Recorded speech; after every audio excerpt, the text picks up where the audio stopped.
Hello friends. आज जो हमने टॉपिक लिया है जो अब दिख रहा है वो है मेगर। मेगर और या उसको बोलते हैं इंसुलेशन रेजिस्टेंस। ये बहुत ही बेसिक चीज़ है इलेक्ट्रिकल इक्विपमेंट्स के ऊपर। तो बहुत जगह मैंने नोटिस किया है बहुत लोग इसका बेसिक को आइडेंटिफाई या समझ नहीं पाते हैं। तो आज हम इसका बेसिक समझेंगे, ठीक है। इंसुलेशन रेजिस्टेंस या मेगर। इंसुलेशन रेजिस्टेंस को वर्ड में ही अगर आप समझे, इसको दो पार्ट अगर आप करें, इंसुलेशन का मतलब क्या होता है, एक एग्जाम्पल पॉइंट ऑफ व्यू समझते हैं।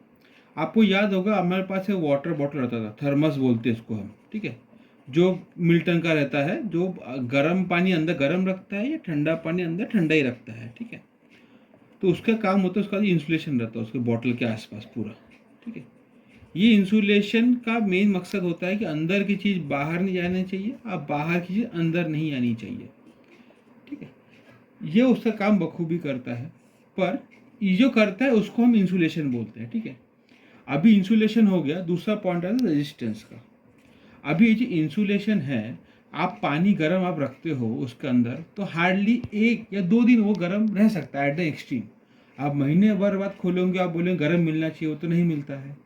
क्यों? क्योंकि उसकी इंसुलेशन की भी रेजिस्टेंस होती है, ठीक है। अब रेजिस्टेंस होती है, ये कितना देर तक सह सकता है चीज़ों को लेकर, उसका लिमिटेशन होता है, ठीक है। अब रेजिस्टेंस वर्ड आ गया तो ऑब्वियसली बात है, इंसुलेशन एक वो हो गया, उसका रेजिस्टेंस देखना मतलब एक यूनिट आ गया। रेजिस्टेंस यूनिट होता है ओम्स। ओम्स, ठीक है। अभी इंसुलेशन जहाँ ज़्यादा बड़ा है, ज़्यादा कैपेसिटी का है तो उसको किलो ओम बोलते हैं। उससे बड़ा है तो मेगा ओम बोलते हैं उसको, ठीक है। ये मेगा, ये kilo, depend on the equipment और वो, ठीक है। तो बेसिकली इंसुलेशन रेजिस्टेंस ये होता है, ठीक है। अभी इसको हम ये अपने इलेक्ट्रिकल में कैसे इसको कन्वर्ट करना है वो हम समझते हैं, ठीक है।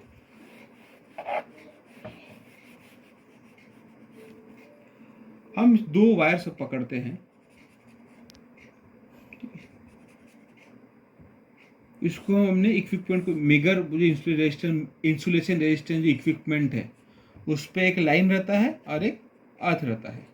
एक गार्ड भी रहता है पर अभी उसके बीच में नहीं घुसते हैं, गार्ड थोड़ा क्रिटिकल चीज़ है, उसको हम बाद में समझेंगे, ठीक है। ये हो गया हमारा वायर वन, ये हो गया वायर टू, ठीक है। आप इस दोनों के बीच में आप इंसुलेशन लोगे, यहाँ से आप पाथ, यहाँ से इंसुलेशन चालू होगा लेना उसका, ऐसे आप ट्रिगर करोगे, ये पाथ पे जाते जाते इसके और इसके बीच में कुछ चीज़ कनेक्टेड है ही नहीं। ऑफलाइन ये मीटर छोड़ के कुछ चीज़ कनेक्टेड है ही नहीं, दोनों के बीच में काफ़ी डिस्टेंस है, ठीक है। तो इसका इंसुलेशन आएगा अपना इन्फिनिटी। पर मीटर के अंदर जीरो वैल्यू मिनिमम रहती है, 0 ओम्स, और वो रहती है इन्फिनिटी वैल्यू हम पकड़ते हैं। पर इन्फिनिटी कोई वैल्यू नहीं होती है, इससे टर्म है। तो इसकी रेंज रहती है हमेशा मीटर की। मीटर की रेंज 10,000 ओम्स हो सकती है, 20,000 ओम्स हो सकती है, ठीक है। Depend on type of megger, उसका रेंज, बहुत सारे टाइप्स ऑफ मेगर होते हैं, उसको आपसे रेंज आता है। एग्जांपल मेगर का रेंज आता है आपका 500 वोल्ट्स, सॉरी 1 kV का बोलते तो 1000 वोल्ट हो गया, 2.5 kV 2500 वोल्ट, या 5 kV ऐसी 5000 वोल्ट। ये 3 रेंज के मेगर आते हैं और उसके अंदर ये रेंजेस भी वैरी करते हैं, ठीक है, कितना रेंज हो सकता है मैक्सिमम। तो ये इन दो, अभी वो वापस आते हैं बेसिक के ऊपर। ये जब रेजिस्टेंस लेंगे हम, इन दोनों के बीच में वैल्यू मैक्सिमम आएगी। मैक्सिमम मतलब 20,000 10,000 जो उसकी लिमिट होगी उसके इंस्ट्रूमेंट की। जैसे ही हमने इसको एक जगह पे शॉर्ट कर दिए, इसको यहाँ पर हमने शॉर्ट कर दिए, ये रेजिस्टेंस यहाँ से लिया, यहाँ से वो शॉर्ट हो गया। यहाँ शॉर्ट होगा मतलब इसे पूरा क्लोज पाथ मिल गया, मतलब इन दोनों के बीच में इंसुलेशन है ही नहीं, तो पूरा क्लोज पाथ है। तो वैल्यू आएंगी 0, इस केस में वैल्यू आएंगी 0 ओम्स, ठीक है। और इस केस में वैल्यू आएगी इन्फिनिटी, इन्फिनिटी ओम्स, ठीक है। अब इसको खेल सकते हैं हम, वायर का पास ला के इसके ऊपर इंसुलेशन चढ़ा के और थोड़ा पास ला लो एकदम चिपका के, तो इंसुलेशन रेजिस्टेंस थोड़ा वैल्यू कम बताया चीज़ों को लेके। तो ये हम सब्सिक्वेंट में समझेंगे चीज़ों को लेके, ठीक है। अभी हम इसका प्रैक्टिकल एग्जांपल एक ट्रांसफार्मर पकड़ के देखते हैं। ट्रांसफार्मर में जनरली इंसुलेशन रेजिस्टेंस लेते हैं या मेगर लेते हैं, उसका कैसे आना चाहिए। हम ट्रांसफार्मर का HV साइड पकड़ेंगे, ट्रांसफार्मर का HV जो जनरली हमारा होता है डेल्टा।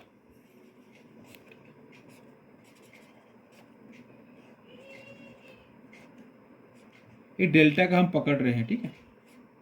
अब इसके वक्त जब मेगर लेंगे, जिसको IR बोलते हैं, हम पहला लेंगे हम HV टू अर्थ, एक स्टैंडर्ड रहता है। मतलब एक लीड HV टू अर्थ में, एक जो लीड है उसका इंस्ट्रूमेंट का, एक लीड जाएंगे अपने HV के टर्मिनल पे और दूसरी लग जाएंगे कहीं पे अर्थ पे, ठीक है। अभी जब आप इंसुलेशन लोगे दोनों का, ये पूरी पाथ ऐसे चल चल के ऐसे इंसुलेशन का जब ट्रिगर करोगे, पूरी पाथ ऐसे कवर कर करके पूरे कंप्लीट कर देगा पाथ, तो इसके पाथ में कहीं पे भी अर्थ के साथ कोई पॉइंट टच नहीं मिलेगा और कोई पाथ उसको डायरेक्ट कनेक्टेड नहीं मिलेगा, तो इसमें अपनी वैल्यू आएंगी HV टू अर्थ में इन्फिनिटी। ये आनी चाहिए इन्फिनिटी अपने को, ठीक है। अगर इसमें से कोई एक फेस कट के अर्थ के साथ टच हो गया तो ऑब्वियसली इसकी वैल्यू कम हो जाएंगी। या एक टर्न निकल के कोई बॉडी में चिपक गया ट्रांसफॉर्मर बॉडी के ऊपर जो अर्थ है, तो अपनी वैल्यू वैसे वैसे डिक्रीज होती रहेंगी, ठीक है। सिमिलरली इसके साथ हम लेते हैं, इसी ट्रांसफॉर्मर के ऊपर हम लेते हैं इसी का फेस टू फेस, ठीक है।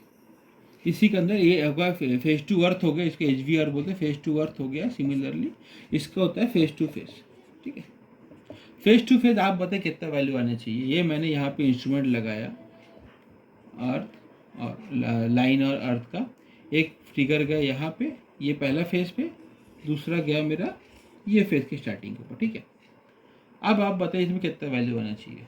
यहाँ से स्टार्ट हुआ, आपने मेगर लेना, ट्रिगर किया उसने मेगर, यहाँ पे पहुँचा, यहाँ पहुँच के उसको दो पाथ मिले, एक पाथ यहाँ पे भी है, तो ये दिखा उसको शॉर्ट, ये डायरेक्ट कनेक्टेड है, तो ये वैल्यू हो जाएगी एकदम शॉर्ट है, मतलब उसको बीच में इंसुलेशन है ही नहीं, ये आएगा अपना 0 ohms, ठीक है।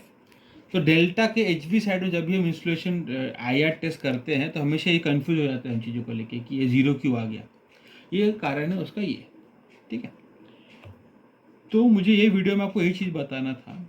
आप थोड़ा ट्रांसफार्मर के LV साइड जो है हमारा स्टार, ये डेल्टा होगा, ये हमारा एक LV साइड हमारा स्टार होता है, उसका आप आपके होमवर्क के पॉइंट ऑफ व्यू से कीजिए कितना आता है। ये आपको होमवर्क है, ये हमारा जनरली होता है